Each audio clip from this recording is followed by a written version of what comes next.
आई हे काय तू झाडांना पाणी घालतेस का दिसत नाहीये का झाडाने तुझ्या कानात हळूच सांगितलं नानू मामा आम्हाला ना आजीने पाणी घातलेलं आवडत नाही. काय काय झालंय काय सांग. तसं नाहीये ग पण तुला ही अशी कामं करायला लागतात म्हणून म्हटलं. अशी कामं म्हणजे कशी रे. हे बघ सदू माळी आला नाही म्हणून मला पाणी घालावं लागतं आणि जेव्हा जेव्हा माळी येत नाही तेव्हा तेव्हा मीच पाणी घालते. घराचं घर पण टिकवायला घरातल्या माणसांना अशा काही गोष्टी शिकवाव्या लागतात कळलं. आणि आता मी तेच करणार आहे. काय हेच घरच्यांना काही गोष्टी समजवणार. माई हे मात्र तू करच. काय मी इतके दिवस बघतोय आपली नवी सुनबाई नुसती ढिम्म एका कामाला हात लावत नाही. तू जरा सांग तिला तुझ्या पद्धतीने. तिच्याबद्दलच बोलतेस ना तू. तुझ्याबद्दल बोलते आणि मी कुठली कामं करायची कुठली करायची नाही हे तू मला शिकवू नकोस. पण तू काय करायचं हे तू लक्षात ठेव. चुकलो माई चुकलो.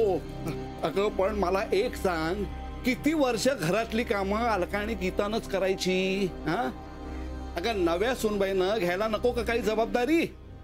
मी तर म्हणतो की घरातली सगळी कामं ही मोनिकानच करायला हवीत. हा नानू मामा करेल ती. आता जरा काय खूप झालं आता. नानू घरातल्या सगळ्या माणसांनी कामाची जबाबदारी घ्यायला पाहिजे हे जरी खरं असलं तरी माझी नाचून MBA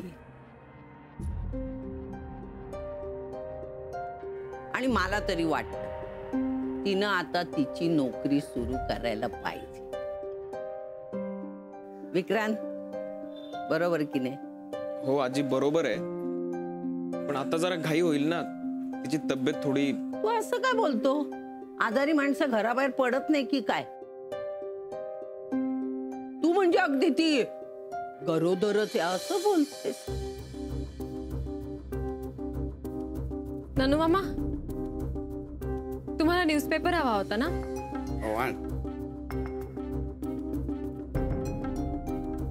विक्रांत बाळा तुझा तुला वेळ होत असेल ना हॉस्पिटलला जा बाळा जा. नानूकडे काय वेळच वेळ आहे दिवसभर बोंबलत बसायला. हा तुझा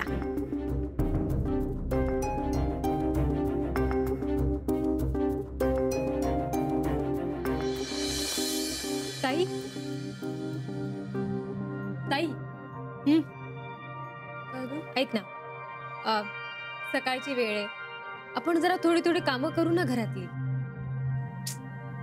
काय ग मनू मी अशी आरामात बसलेली बघवत नाहीये का तुला. मी नाही काय करणार तू कर. तसं नाही ग तू असं नुसतं बसून राहणं बरं दिसत नाही ग. ऐक ना आपण नाही का आजीला सांगायचो दर रविवारी आता घरातली कामं आम्ही करणार. तसंच चल ना. मी काही कामं करणार नाही आणि तसंही मला घरातली कामं करायला अजिबात आवडत नाही. आणि बघ ना इकडे मला कोणी काही कामच सांगत नाही. बसल्या जागी सगळं मिळतं मला. मग मी काय करायचं. And for your kind information येणाऱ्या बाळाला काही त्रास होऊ द्यायचा नाही आणि त्या बदल्यात मी काहीही करणार नाही असं डील झालंय माझं आणि विक्रांतचं. And deal is deal. हीच भाषा तुझ्या तोंडी शोभते मोनिका.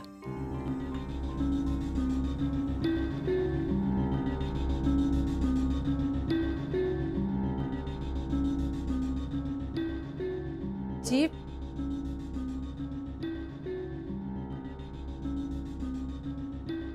बस बस ही अशी ऑफिसची भाषा तुझ्या तोंडी शोभते. मी म्हणत होते की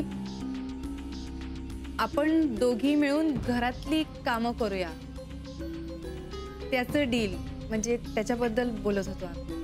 ही अशी ऑफिसची भाषा तुझ्या तोंडी शोभते. आणि एक काम करायचं, डील बिल कशाला ग? हा? हे बघ, मी तुला अजिबात काम करायला देणार नाही, कळलं का? बरं मला एक सांग, तू आधी नोकरी वगैरे करायचीस? हो आजी, खूप आवडायचं मला. म्हणजे 12-12 तास सलग बसून आम्ही ऑफिसमध्ये काम करायचो, मज्जा यायची. आजकाल असंच चाललंय बाई. आमच्या वेळी नव्हतं असं सगळं. अगं एवढी चांगली MBA झाली, मग त्याचा उपयोग काय? घरात बसून बसून काय होणार? जरा व्यायाम करावा म्हणजे प्रकृती चांगली राहते आणि सारखं सारखं हॉस्पिटलात नाही जावं लागत. जरा स्वतःकडे बघितलंस का तू? जी, लग्नाआधी मी जिमला जायचे. हो, तेव्हा तू जात होती जिमला, पण आता जातेस का? नाही. जरा बघ स्वतःकडे बघ, ते पोट किती सुटलंय.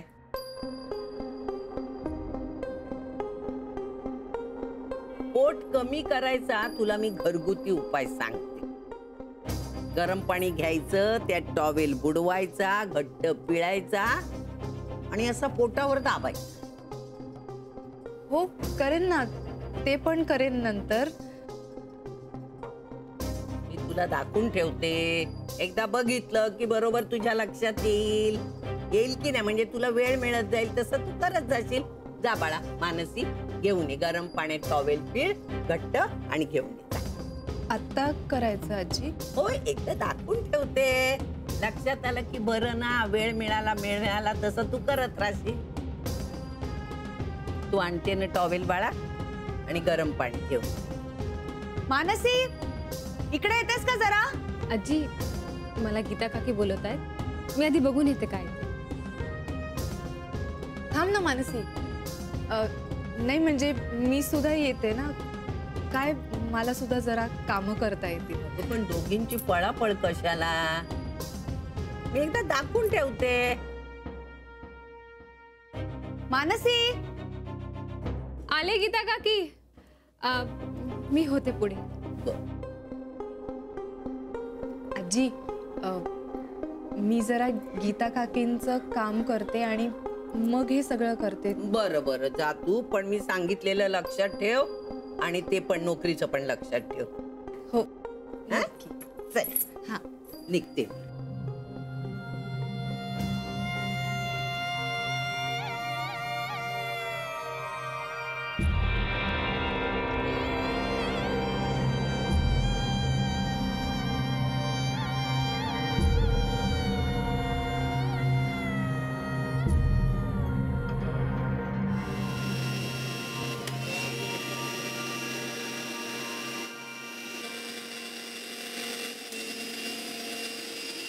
काय करताय काकी? काय करताय? सोड्याची खिचडी. काय? सोड्याची खिचडी. अरे वा वा, काय विशेष? हो, आपल्या मोनिकासाठी. अरे वा. म्हणूनच तुला हाक मारली. तिला आवडते ना? हो, आवडते ना. बरं मानसी, मोनिकाला ना तिखट तिखट खावंसं वाटतंय बरं का. मी म्हणाले नव्हते तुला, मला काही काही लक्षणं दिसतायत. हो, असं काही नाही काकी. ताईला ना आधीपासून स्पायसी आवडतं. इनफॅक्ट आजी तिला खूप कंट्रोल करायला लावायची. म्हणायची जास्त तिखट खाऊ नको, पोटात आगाग होईल. हो का? पण आज ना मधु काकांनी गावावरनं जो मसाला आणला ना, तो घालणार आहे मी खिचडी. एकदम झणझणीत. वाव. तिला आवडेल बघ. मला जरा टोमॅटो चिरून देशील का? हो, देते ना. धुवून घ्या. हो.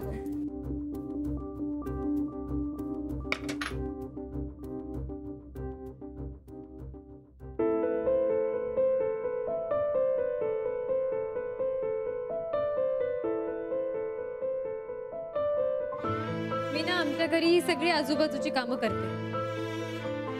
आजी म्हणते ते करता करता मी स्वयंपाक कसा करते ते बघ. बरोबर. तुला सांगते, जेव्हा मी लग्न करून या घरात आले ना, तेव्हा अलका वहिनींकडनं भरपूर पदार्थ शिकले मी. माझ्या प्रेग्नन्सीच्या वेळेला ना त्यांनी खूप हौस पुरवली माझी.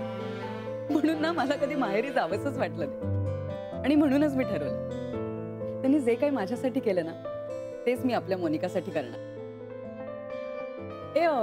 तिच्या पायावरची सूज गेली का ग? हो बहुतेक. आणि मी काय म्हणते, मंगळागौरीच्या खेळांमुळे जर का सूज आली असेल तर ती 2 दिवसात जायला हवी नाही का?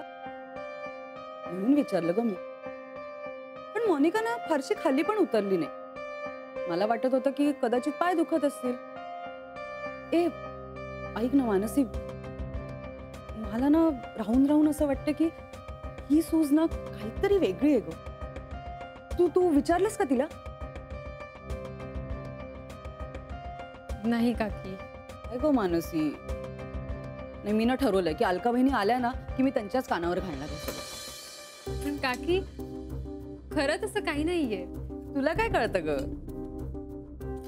म्हणजे मला असं म्हणायचं की ह्या गोष्टी कशा आम्हाला पटकन कळतात ना. आमचा अनुभव आहे, आम्ही गेलोय त्याच्यातनं.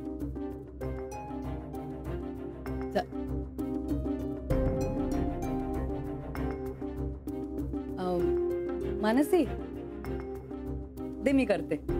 माझं वाटण पण करून झालेलंच आहे. तुला अभ्यास असेल ना, उगाच तुझा वेळ नको जायला. दे. नाही नाही काकी, करते ना, एवढंच आहे. जा जा तुझा, मी करते.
आजींनी फारच मनावर घेतलंय आणि गीता काकींच्या मनातून संशय जातच नाही. त्यात अलका काकी आल्यावर तर ताईचं काहीच खरं नाही. विक्रांतलाही कळलं पाहिजे.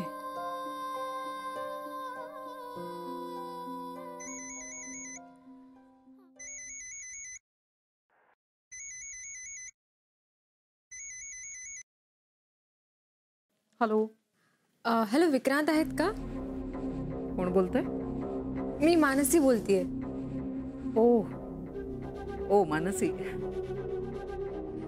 नाही मिस कॉल पाहिले म्हणून फोन उचलला मी. काय अर्जंट आहे का? हो, म्हणजे ते या एक एक एक एक विक्रांत. मानसी, बोल मानस. व्हेरी सॉरी, मी तुम्हाला हॉस्पिटलमध्ये डिस्टर्ब करते. नो, इट्स ओके, बोल. विक्रांत, मला ताई, आजी आणि गीता काकींविषयी जरा सांगायचं होतं. काय? ते ना तू बघ तिला, मग तुझ्या लक्षात येईल. हॅलो. सॉरी, मी नंतर फोन करते. ओके. मानसी,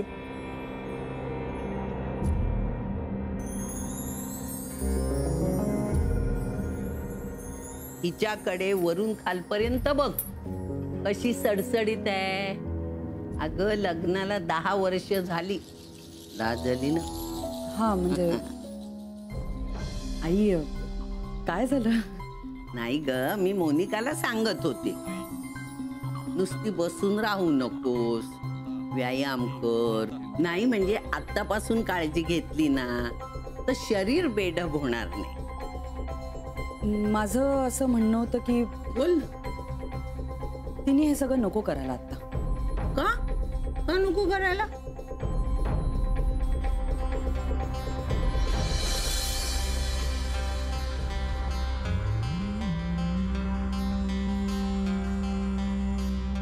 काय रे, एवढाच इतक्या? हो, ती मानसी तुला का फोन करते?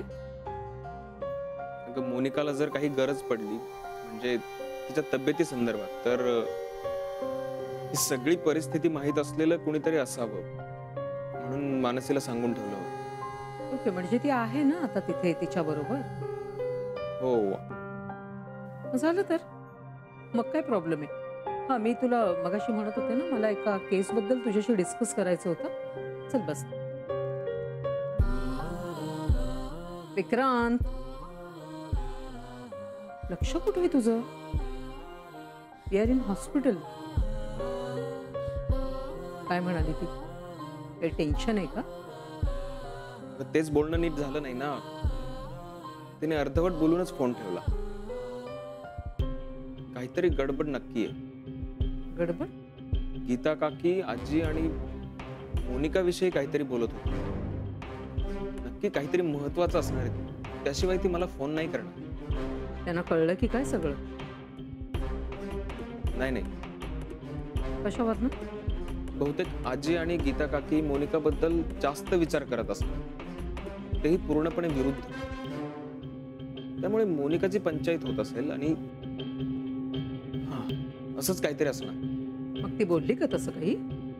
नाही, पण मला वाटतंय की तसंच काहीतरी असणार. बर, मग आता? मोनिका सगळं मनात आलेलं पटकन बोलून टाक. एक दिवस तिला बसून मी विचारणार आहे, काय तुला झालंय, तू का गप्प आहे? आजी, आई, मला असं वाटतंय की मोनिका आता बारीक आहे, पण स्थूल व्हायला वेळ लागतो का? म्हणून तुला सांगते, तिने आत्तापासून हालचाल करत राहायला हवी. आपल्या दळवींच्या घरात सगळी माणसं सडसडीत असायला हवी. माझा मोहन बघ, माझा नान्या बघ, कसे बारीक छान शिडशिडीत आहेत. मला ना खरं सांगते, विजयला बघितलं की जाम डोकंच फिरतं. वय काय, दिसतो काय, हा? ते पोट आहे की नगारा? पोत वाटतं, पोत तांदळाने भरलेलं. असा राग येतो ना मला त्याचा. पण तुला सांगते, आमचे हे छान उंच होते, सडसडीत होते, निरोगी होते. त्यांचं वय कधी कळून आलं नाही कोणाला. आणि कांती कशी लखलखीत होती. खरंय, हो मी पाहिलंय की त्यांना. पण खरंच हा, मानसी अगदी तेजस्वी दिसायचं. आणि मोनिका सारख्या प्रकृतीला ते रोगट म्हणाले असते. म्हणजे ती बारीक आहे, स्थूलही नाही, तरी सारखी का आजारी पडते हे त्यांना अजिबात पटलं नसतं. त्यांनी लगेच उपाय केले असते. माझी सुनबाईच रोगट असेल तर मला कसं चालेल? पण आई, मोनिका बद्दल मला काय वाटतंय सांगू का तुम्हाला? मला असं वाटतंय की बघ, तू तिची वकिली करू नकोस. मी तिला अजिबात बसायला देणार नाही. चांगली तरुण मुलगी आहे, तरुण मुलगी, तरतरीत मुलगी. तिने अजिबात घरात बसायचं नाही. सारखा व्यायाम करावा, काम करावं आणि निरोगी असावं. मी तिला घरी बसायला देणारच नाहीये. हो की नाही ग मानसी? हो आजी, मला पटतंय तुमचं. आई, मला तुम्हाला काहीतरी वेगळंच सांगायचंय. आरामाच्या बाबतीत तू मोनिकाची बाजू अजिबात घेऊ नकोस. मी जाते.